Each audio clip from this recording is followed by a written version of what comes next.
Eu sabia que eu seria grande de qualquer maneira. Havia duas forças muito marcantes em mim. Uma era intelectual, que sempre quis se manifestar, a tal ponto que eu cheguei a fazer um vestibular para Sociologia Política na Unicamp. E comecei o curso, mas achei depois que era realmente um saco, um aluguel muito grande. E mais do que isso, eu achei que o espaço que me seria oferecido depois da formação universitária do tal Canudinho seria muito restrito. Quer dizer, eu já sabia que precisava de um palco maior do que uma mesa e um microfone, ou até um tablado para dar as minhas aulinhas.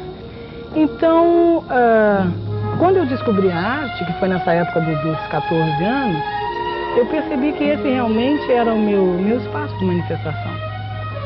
Eu ainda não consegui todo o espaço físico, geográfico que eu quero, porque eu quero o universo todo, eu mereço o universo todo. Mas isso é um caminho que eu tenho que construir, que eu estou construindo. Agora...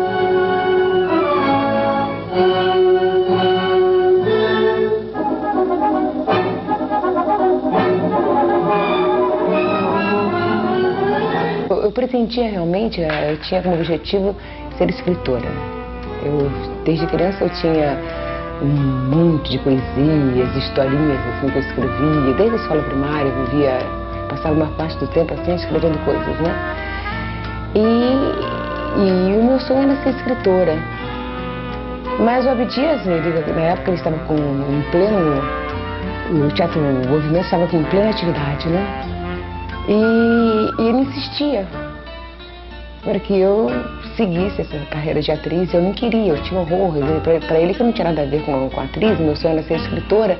E dava os maiores chiliques dentro de casa, né? Eu gritava, não! Assim, bem dramática. Então ele disse, tá vendo como você tem a ver artística, assim, com você, não sei o quê. E ele acabou me convencendo, né? E eu estreiei num espetáculo que ele fez que se titulava Rapsódia Negra, né? Eu estreiei dançando com a Mercedes Batista e recitando o Navio Negreiro de Castro Alves, entre outras coisas que compõem o espetáculo, né? E depois eu acho que gostei. Gostei realmente. E é como se diz realmente, né? Teatro é uma cachaça. E pisar as tábuas, assim como se fala no teatro, uma coisa muito séria, e a gente acaba realmente gostando, né? E estou aí. Já se vão 30 e poucos anos. Quando você começou no cinema? Cinema? Cinema eu comecei foi quando o Marcelo Caminho esteve aqui.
A questão do racismo, eu tomei consciência na Cruzada São Sebastião, porque uma vez nós montamos a vida de Cristo, né, da Maria Clara Machado, e a Maria Clara é aquela pessoa fantástica, especial, e que tinha um recado dela mesmo no texto, no livro publicado, que era para ser representado por pessoas de qualquer raça e de qualquer cor, a Maria, o José, o Jesus e tal. E é claro que a maioria dos estudantes da Cruzada São Sebastião eram negros, né? E esfavelados e tal. E eu estava lá no meio. E aí eu fui representar a Maria. Tem um ator, Zaqueu, que representava Jesus e não sei o quê. E nós fomos meio que apedrejados pelos próprios moradores da Cruzada São Sebastião, que não acreditavam numa Nossa Senhora negra. Tipo assim, pra cima de mim não. Que papo é esse?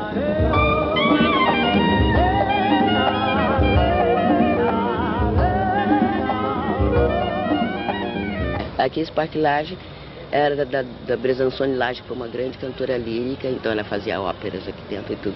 Quando eu comecei o Teatro Experimental do Negro, Pascoal Carlos Magno me deu uma lista dos amigos dele para eu vender os ingressos que eu estreiei no Municipal, fazendo Imperador John, que é o Teatro Experimental do Negro. Foi também um movimento incrível, imagina os negros pela primeira vez no Municipal, que até então era só companhias francesas e grandes óperas internacionais. E nós fomos o primeiro grupo de negros a entrar no Municipal, eu estreiei ali. Então, eu vim aqui falar com a Bresanzoni Lage, e eu lembro dela na portaria com um chambre de chinês, de seda chinesa, com os bordados de dragões assim nas costas, e tinha 4 vasos imensos, daqueles vasos lindos chineses. Eu me lembrei de Alibaba, os 40 ladrões. Então eu cheguei assim muito assustada com meus lindos 17 anos. E ela foi carinhosa, então eu expliquei que nós estávamos fazendo um teatro, não tínhamos dinheiro, e que estávamos vendendo os ingressos do Municipal para fazer a montagem. Então eu sempre que entro aqui eu lembro desse dia. Eu estava começando minha carreira e já era teimosa, já era muito atrevida.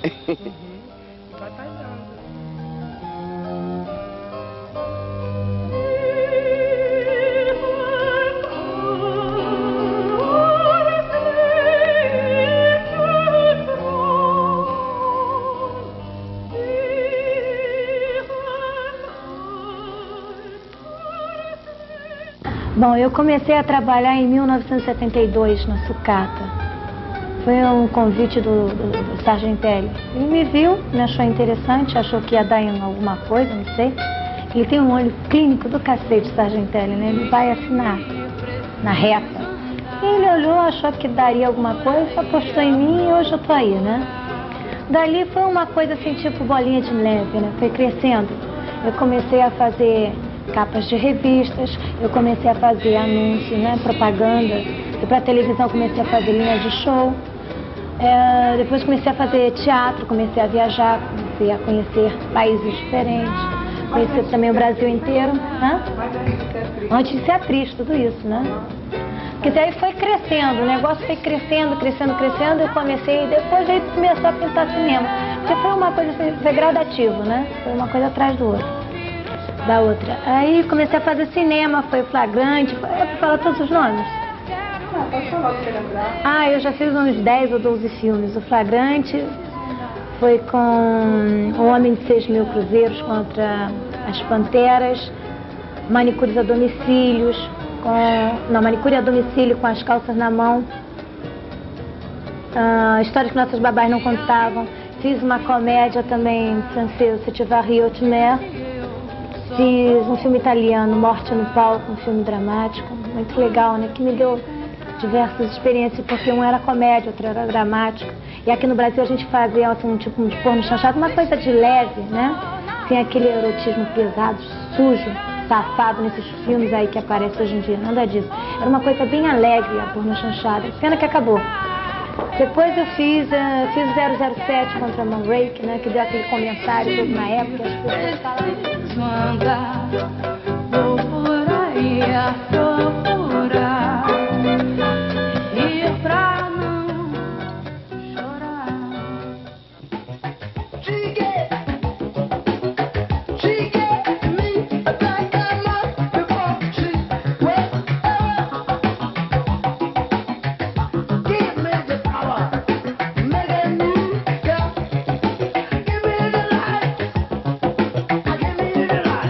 me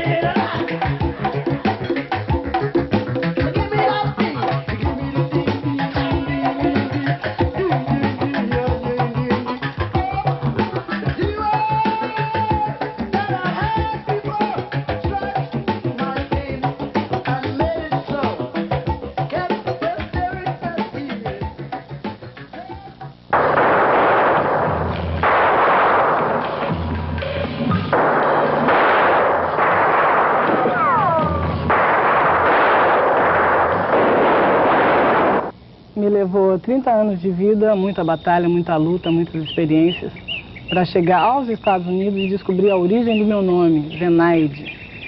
Zenaide tem uma raiz etíope, Zena, que significa mensagem. E eu, felizmente, escolhi a profissão certa. A natureza sempre me ajudou a acertar intuitivamente os meus caminhos. Porque a arte é a mensagem, a coragem da mensagem, a coragem da manifestação. E Zenaide está aí para isso, trazer mensagens. Ir lá buscar, passar para cá, trazer daqui, dar para lá, enfim. Basicamente é isso. Eu comecei fazendo teatro muito cedo, desde que nasci, na realidade. Porque logo depois da morte do meu pai, que até hoje não sei se é um suicídio, se foi um suicídio, quando ele tinha 30 anos de idade e eu 2, nós tivemos que ir, minha mãe, minha irmã e eu, para um orfanato católico apostólico romano.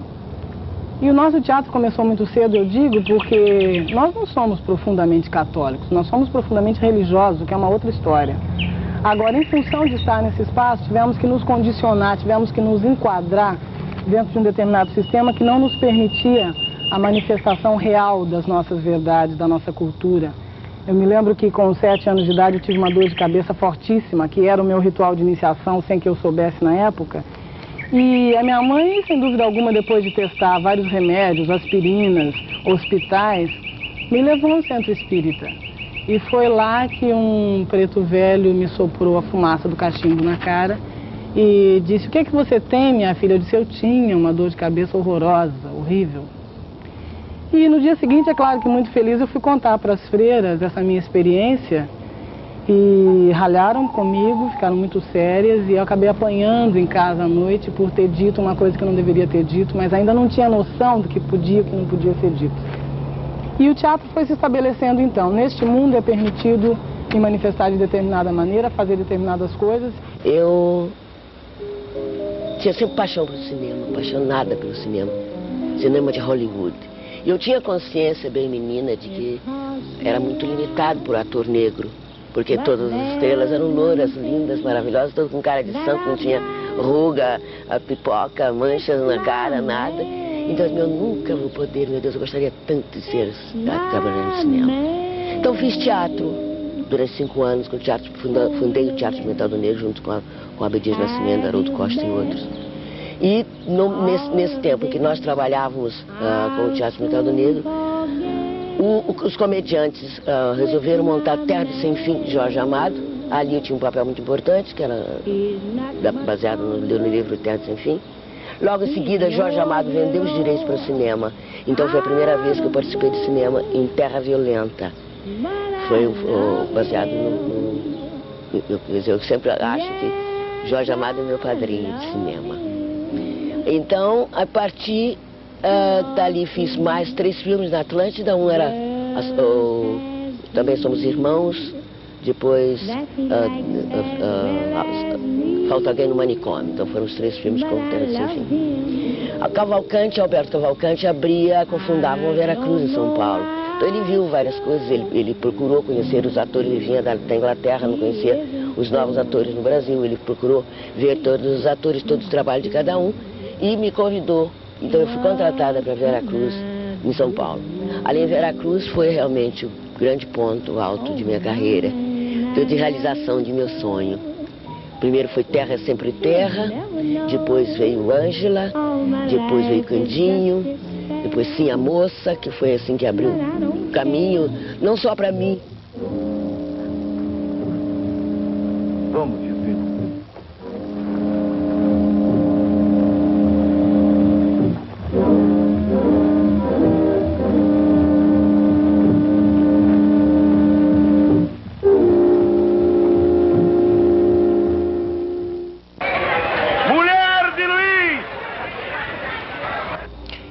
Cinema eu comecei foi quando o Marcel Camus esteve aqui no Brasil. Ele começou a fazer um concurso, né, para testar os personagens do Orfeu Negro. E na época eu vi que eu tinha feito o Orfeu da Conceição no teatro, né, de Vinícius de Moraes. Então eu me candidatei e fui à Aliança Francesa e concorri ao personagem. Eu nunca pensei em Serafina, porque eu conhecia a peça de Vinícius, que foi uma adaptação em cima da peça de Vinícius, a peça de Vinícius é em cima da tragédia, né? Da história. Então, eu aí pensei que eu faria o mesmo personagem, no caso, que seria a Mira, né? E cheguei lá, ele gostou mais, assim, nos testes que eu fiz, no personagem em cima do personagem da Serafina, né? E eu fiquei muito chateada, porque ela era um personagem cômico, e eu acho que me considerava uma grande trágica. E eu fiquei, assim, muito chocada em fazer aquele personagem, Serafina, e toda cômica, né? E fiz assim. Eu gostei de fazer, porque era o primeiro filme que eu estava fazendo e tudo, mas o mais interessante foi na estreia. Nós estreamos o cinema Lido, o cinema ali na Praia de Botafogo. Não, na Praia de Botafogo. Como é o nome Ópera, o Ópera. E o Ópera foi estreado com o Orfeu do Carnaval. Então aquela banda de música, todo mundo cheio, a imprensa toda, nós todos de gala, em negro, aquele negócio da gente. E eu tô sentada na plateia, eu não estava esperando a reação, né? Quando o meu personagem, a Serafina, começou a fazer aquelas maluquices dela todinha e a plateia inteira começou a rir, eu tive uma crise de choro terrível, né? E saí correndo pro banheiro, chorando assim, me sentindo assim, arrasada, né? Porque eu queria ser uma trágica, uma grande atriz.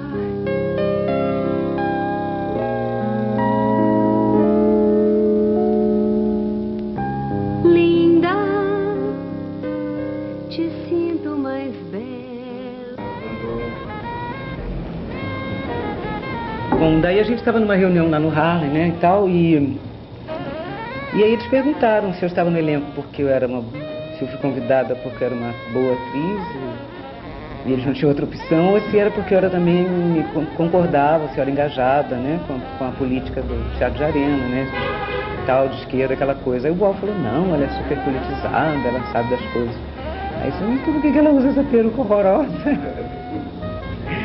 Aí eu me lembro, e aí o Boal ficou muito constrangido e falou, pensando bem, Zezé, é muito esquisito você fazer Zumbi de peruca Chanel. Porque no Teatro de Arena tem um esquema, né, que, vou falar rapidinho, sistema Coringa, quer dizer, você vive todos os personagens. Então uma hora eu era um soldado, outra hora era não sei o que lá, outra não sei o que lá, e tinha uma hora que eu era o zumbi também. Todo mundo era zumbi, entendeu? O zumbi mó era o Lima Duarte, mas todo mundo passava por ele. E eu falei, mesmo, eu olhei no espelho, que ridículo esse zumbi. E aí eu cheguei no hotel e me enfiei embaixo do chuveiro, e eu considero esse banho como um batismo simbólico, que foi uma coisa meio que de, a partir dali, começar a me aceitar como negra, porque antes eu não te contei, mas eu tinha pensado em operar o nariz. Eu vivia perguntando se tinha algum sistema que desse para diminuir a minha bunda. Eu ficava grilada porque diziam que eu tinha cabelo ruim. E toda vez que eu perdia para uma colega, assim, um namorado, ou que eu disputava com ela e que ele ganhava, eu sempre achava tão claro, feia desse jeito, esse nariz horroroso, essa bunda grande, esse cabelo pichain. Como é que eu queria ganhar essa parada, entendeu? Então foi uma fase de negação total. E aí esse banho lá nos Estados Unidos foi meio que como um batismo. E agora a coisa é mais resolvida pra mim, quer dizer, eu até uso um produto no cabelo, meu cabelo natural não é assim, é pichain mesmo. Eu nasci no carnaval, eu achei demais nascer no carnaval, porque eu já nasci pulando de bem com a vida, naquela euforia toda, eu não aguentava ficar mais lá dentro. Apesar que eu acho que eu devo ter vindo de um lugar muito bonito, porque eu me considero uma pessoa muito bonita por dentro. Eu sou a pessoa que, se eu não puder ajudar, sabe, eu fazer mal, nem uma barata. Eu tenho pavor de barata, mas matar barata não é comigo, sabe? Eu detesto sofrimento, eu detesto pobreza de espírito, eu detesto tudo que é ruim, eu não gosto. Eu gosto das coisas boas, então eu devo ter vindo de uma galáxia muito legal. E eu acho que eu vim para dar um pouquinho mais de carinho a essas pessoas carentes, porque as pessoas pensam que é só os artistas, sabe? Que tem esse lado depressão que briga muito, né? Mas não. Todo mundo tem esse lado depressão. E as pessoas, de repente, se fecham, né? Se fecham demais. Eu adoro falar. As pessoas falam, de repente você deveria ser psicóloga. Eu não sei, né? Eu acho que eu não fui na teoria, mas estou sendo na prática. Você pensava em ser o quê quando você era pequena? Não sei. De repente, acho que é advogada. Eu gosto muito de falar. Que terror! Né? Eu acho que falar demais é horrível. E de repente eu falo sem vírgula, sem pontuação, sem nada, vai direto. Eu vou sentindo, isso vai saindo, é uma coisa assim meio espontânea. É gostoso falar, né? De repente você se comunica falando, né? Você se abre, você se dá, você... Não sei, mas é bom, eu acho legal falar. Se comunicar, a comunicação é boa, né? Tem alguém no cinema que você trabalha?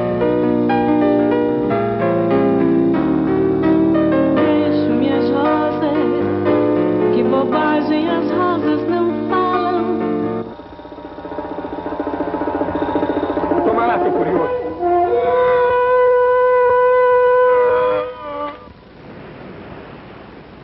Calma, Maria. Quando o Chico diz que vem, vem mesmo. Mas ele está atrasado. Disse que vinha meia-noite.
Vocês viram, Chico?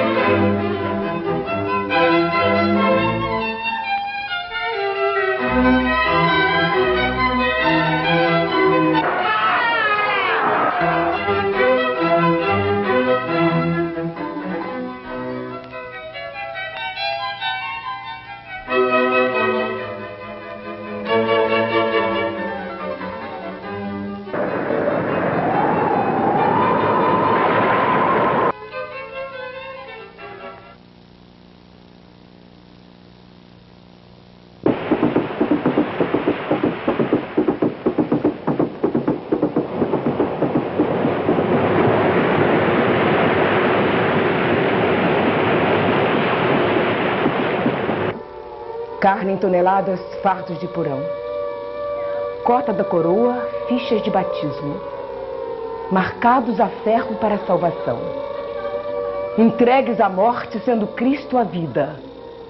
Humanos leilões, peças de cobiça. 300 milhões de africanos mortos na segregação. Caça das bandeiras do esquadrão da morte. Exus do destino, capitães do mato.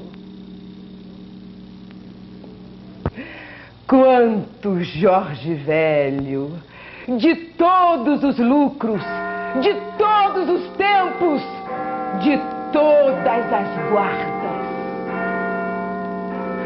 Quantas áureas leis da justiça branca. Veja, há pouco tempo essa série que passou, né, sobre a abolição, foi trágica, né? Foi trágica no sentido seguinte, porque não deixou, né, a menor expectativa de organização. Você veja, aqueles que estavam a organizar, quer dizer, foram todos mortos, assassinados, né? E aí eu me lembro, por exemplo, do filme Quilombo, que foi tão criticado, né, pelos especialistas de cinema, mas foi criticado porque, fundamentalmente, o filme não foi criticado, o interessante é isso, né? Foi criticado por uma presença muito grande de negros no filme, né? A estética do filme é que foi criticada, né? Mas veja, nesse filme você tem a esperança da continuidade da luta, né, colocado, né, não só do encontro do zumbi com Camoanga, né, o confronto que existe, quer dizer, a própria questão da organização. O para não ser exatamente, né, e o encontro do zumbi com Camoanga de um lado, né, e do outro lado, né, aquela lança, a lança que ele atira no espaço, né, que significa a continuidade. Agora, nessa série terrível, né, em pleno 1888, que eles dizem que é o centenário da abolição, né? O que a gente percebe é que essa série, de uma forma ou de outra, ela aponta que não se quer centenário de abolição nenhuma, no momento em que todos, né, os personagens que representavam o negro organizado, né, organizado nos quilombos, etc. e tal, todos são liquidados, foram todos assassinados, né? E não fica ninguém. Nenhum deles sobrevive, né? Nenhum deles permanece. E eu achei muito interessante, né? Que, embora muito triste, né? Porque as nossas crianças estão vendo a série, viram a série, né? As nossas crianças que estão aí buscando, né? Elementos não só de informação, mas de identificação, né? Para a criação da sua própria identidade, né, para a construção da sua identidade, e a gente percebe que de repente morre, todo mundo não tem como construir a própria identidade, né?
Eu não me sabia médium a esse ponto de receber uma entidade.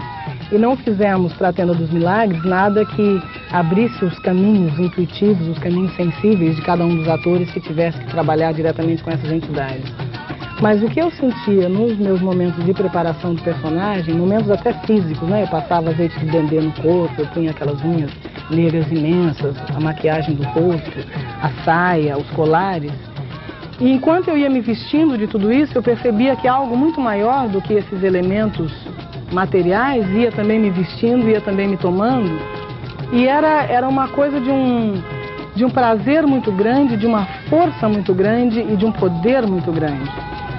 E eu sinto que nós, povos negros no Brasil, porque somos muitos povos, somos muitas nações negras no Brasil, não estamos nos servindo desse poder, quer dizer, estamos sujeitos e sujeitados e em sujeição até porque nos acomodamos e nos deixamos impor essas realidades. Porque essas entidades todas existem para nos servir, para nos dirigir, para nos elucidar, para nos direcionar, e nós as estamos deixando de lado. A atriz, ela trabalha muito com esse lado dela espiritual. Quando eu fiz esse último filme, Natal da Portela, eu ficava muito compenetrada, eu sentia muito aquilo na minha carne. E as horas que eu não estava trabalhando, eu ficava, sabe, para baixo, uma coisa engraçada. O sofrimento era tanto e ao mesmo tempo que vinha aquele sofrimento, aquela fome, aquela angústia por estar vendo o meu marido aleijado e não conseguir emprego e estar vendo tudo por água abaixo, de repente vinha aquela força, eu falei, não, eu tenho que ajudar o meu marido, é o único homem que eu gosto, eu amo, sou apaixonada. Então temos filhos e a gente tem que vencer tudo isso. Quando eu estava fora daquilo, eu sentia aquela briga dentro de mim, aquela coisa. Tinha horas que eu estava muito triste, tinha horas que eu estava feliz por eu estar conseguindo passar aquele lado tão bonito daquela mulher, que foi uma coisa que aconteceu, né? Aquela força dela de vou vencer. Então, eu acho que a gente tem que sentir isso sim. E por ter acontecido, eu acho que foi um lance muito forte. Eu até tinha épocas, né? Eu ficava paradinha no cantinho, a Zezé vinha perguntar, o que você está sentindo, Adélia? Eu falei, não sei, parece ser uma pessoa comigo. De repente eu acho que ela estava feliz de eu estar mostrando aquele lado dela, tanto o lado de sofrimento que ela foi capaz de superar, como o lado amoroso. Os personagens provocam, né, uma coisa dentro da gente, a gente tem que fazer uma viagem para dentro, para criar cada personagem, né? E aí nessa viagem você se questiona muito, aquela coisa que o nosso querido Adalto, né, tá falando, que ele não conhece nenhum ator que não fez ou que faz análise ou que pensa em fazer, né? Porque personagem mexe com isso, muito com tudo, né? E aí a partir dos meus personagens começaram mil interrogações, mil dúvidas, mil conflitos. O poeta nigeriano, Wole Soyinka, tem um poema, ele inclusive é Prêmio Nobel de Literatura, e tem um poema que diz: o belo morre quando morre nele a beleza. O indolente morre na indecisão. Só o homem livre morre livre do medo, do egoísmo e da ambição. Só o homem livre mantém a vida de seus filhos. Só um homem livre mantém viva toda uma comunidade.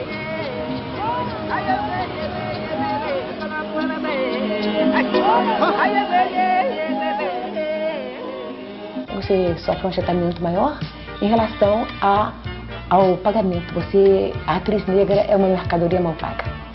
Você, mesmo que você seja uma atriz negra de renome, você seja uma atriz que tenha condições, digamos assim, enquanto atriz, né? Você não é paga, o seu vencimento, o seu ordenado, o seu pagamento, né, o seu contrato não está nivelado ao contrato de uma atriz branca que corresponda, que esteja no seu nível, né? Você ganha bem menos. Então você está realmente esmagada, né? Você está esmagada porque você não tem a oportunidade de trabalhar normalmente, diretamente em qualquer peça. Você vai trabalhar, porque você tem que ter, assim, uma novela de época, você não pode ser assim, você tem que ser o quê? A escrava, né? Então, e saiu da novela de época, você vai encontrar numa novela moderna, numa novela contemporânea, onde as coisas estão acontecendo, você vai ser a prostituta, você vai ser a empregada doméstica, né? Você vai ser a delinquente, né? Ou então uma enfermeira, uma secretária, quer dizer, uma empregada melhorada, né? Assim estamos largados nas calçadas. Oh, nós não temos nem morada, não temos nada. Esse sistema é um vampiro. Oh, o sistema é um vampiro. Tem prática? Eu tenho prática, sim. Eu já trabalhei em várias casas. Aliás, eu trabalho em casa de família desde pequenininha, sabe? Aí eu voltei de uma viagem do exterior com Arena contra Zumbi, chegando nos Estados Unidos, e eu fui na televisão procurar emprego. E encontrei uma colega que tinha feito Beto Rockefeller. Tinha feito uma empregada em Beto Rockefeller, que aliás era uma empregada fantástica, que o Braulio fez de propósito. A empregada delirava, tinha sonhos, ela ia na tumba, aparecia ela lá no terreiro, entendeu? Apareciam os sonhos dela, o namorado dela frequentava a casa da patroa, eles invadiam, a patroa viajava, ela vestia a roupa da patroa, enfim, ela existia, entendeu? Não era aquela coisa do uso, né, e tal, não usava só avental, abria a porta e bebia café. Aí depois dessa novela, Beto Rockefeller, eu fui pro exterior com o Jardim Arena. Quando eu voltei, estava desempregada, voltei na TV Tupi para ver se pintava alguma coisa.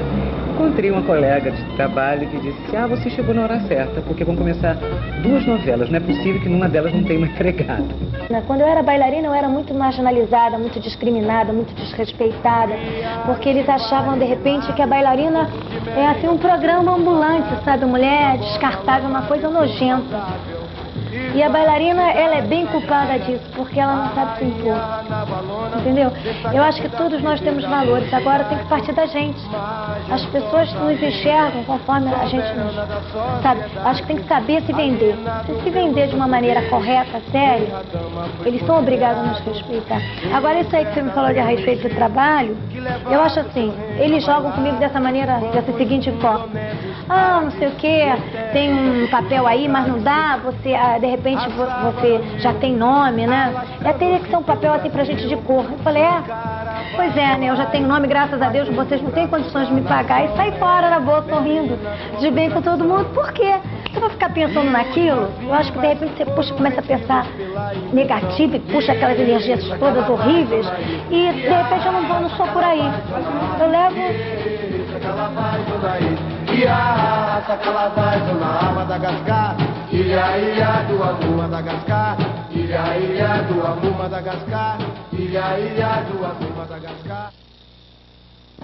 Acirrou a competição e destituiu a vida do seu trono de esplendor.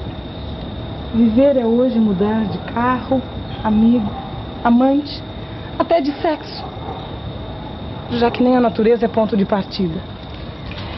É Sodoma de novo, e eu buscando a iniciação do Antigo Egito.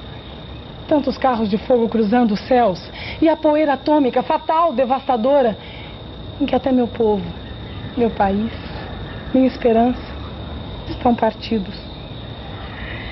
Queria um tempo de calma e natural profundidade que o dia a dia da cidade não permite. Pré-ocupado com as besteiras que nos são impostas. Inocentes úteis ou inúteis impotentes, cujas tentativas de reencontro acabam sempre desviadas. Tentei movimentos, grupos, comunidades e partidos. Mas há sempre um poder maior de ouvido atento e olho vivo que só permite ao limite da sua absorção e utilidade. E a moça foi para o Festival de Veneza. Então eu concorri com Katharine Hepburn, com Michelle Morgan, as grandes estrelas internacionais, com o meu papel em Ser a Moça. Sim, a moça ganhou prêmios. Então com o Campo, na mesma época, o Cangaceiro também ganhou o prêmio de filme no Brasil, abriu as portas para o cinema brasileiro na Europa, nos festivais. Então eu me sinto um pouco pioneira dessa coisa, compreende? Então eu sou a única atriz brasileira de cinema que foi apontada no Festival de Cinema como para prêmio. E agora há pouco tempo a Fernandinha Torres ganhou o prêmio de Cannes. Mas, compreende? Eu fui a pioneira, da coisa. Então eu fico muito orgulhosa, muito feliz por isso. As coisas boas, eu posso dividir a minha vida entre antes e depois da Chica. Assim que o filme estourou e fez aquele sucesso todo, eu ganhei todos os prêmios de cinema e tal, eu fiquei um pouco grilada porque eu falei, puxa vida, eu estou batalhando há 10 anos para ser Zezé Mota e agora eu passo na rua e me chamam de Chica. Mas depois eu descobri que realmente era um fenômeno internacional, quer dizer, a Rita Hayworth também, a gente sempre associa a Gilda, né? Enfim, todo ator que vive no papel, protagoniza um filme, né? Se marca, ele tem um personagem que está fazendo parte, né? Igual o Calbi Peixoto com Conceição. A imperatriz do Tijuco, a dona de Diamantina, morava com a sua corte, cercada de belas mucamas, num castelo na Chácara da Palha, de arquitetura sólida e requintada, onde tinha pelado artificial e uma luxuosa galera de seu amor. João Fernandes, o tratador, mandou fazer só para ela. Ai, ai, chicada, chicada, chicada. Chicada Silva. Chicada, Chicada, Chicada, Chicada Silva. Muito rica e invejada, temida e odiada, pois com suas perucas, cada uma de uma cor, roupas, joias exóticas, das Índias, Lisboa e Paris, negra era obrigada a ser recebida como uma grande senhora da corte do rei Luís, da corte do rei Luís. Ai. Vagabunda, vagabunda, vagabunda. Nega sem vergonha.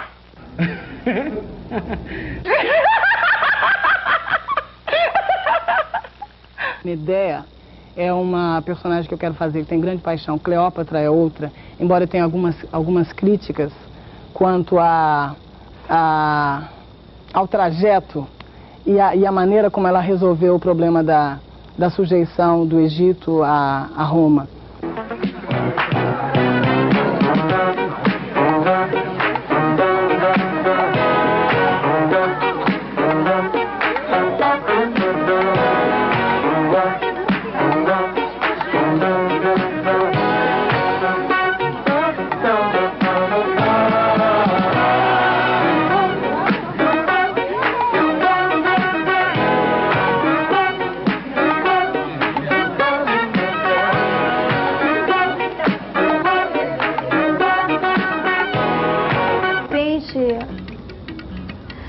Eu gostaria de fazer assim, tipo um filme de época.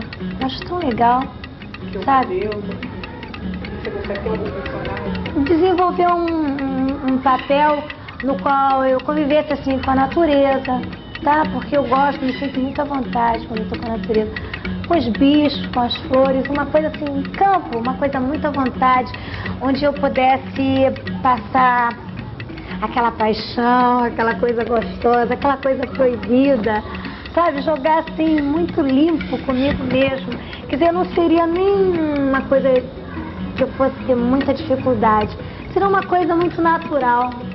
Passar aquilo, eu acho muito legal, eu teria vontade de fazer um papel assim. Mas é difícil, né?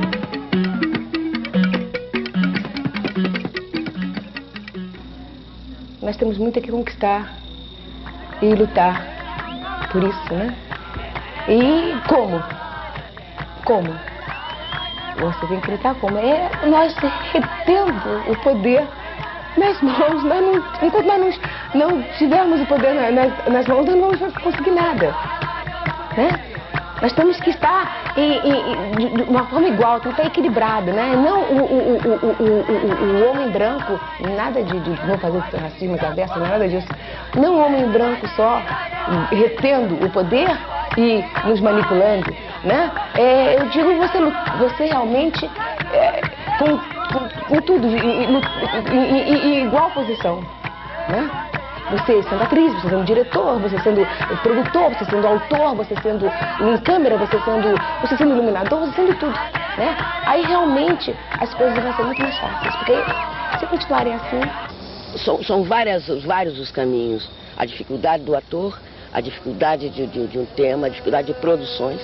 Porque se eu sou financeiramente segura, eu monto o meu teatro, sabe? Se eu tenho condições financeiras, eu faço o meu vídeo.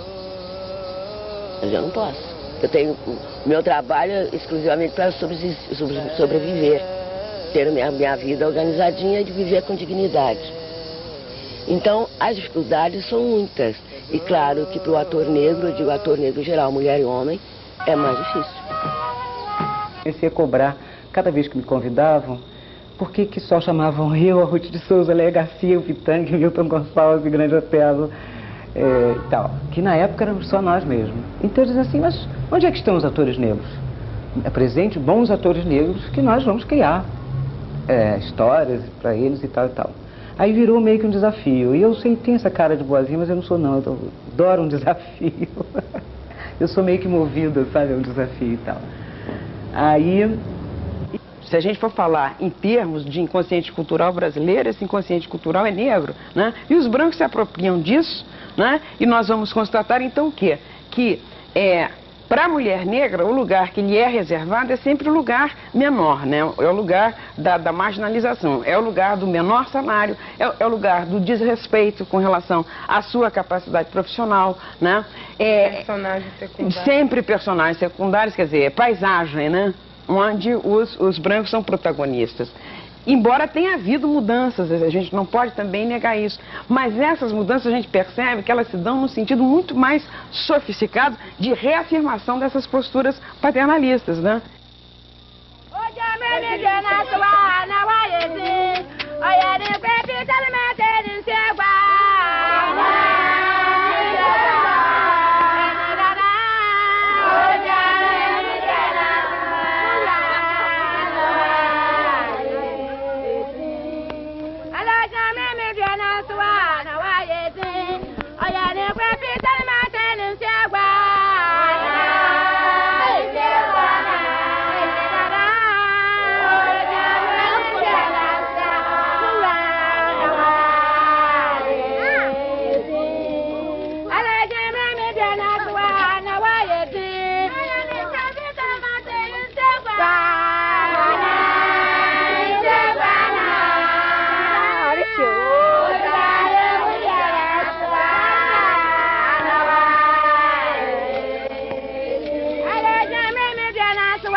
Eu sei que meu trabalho é bom. Eu sei que meu trabalho é bom.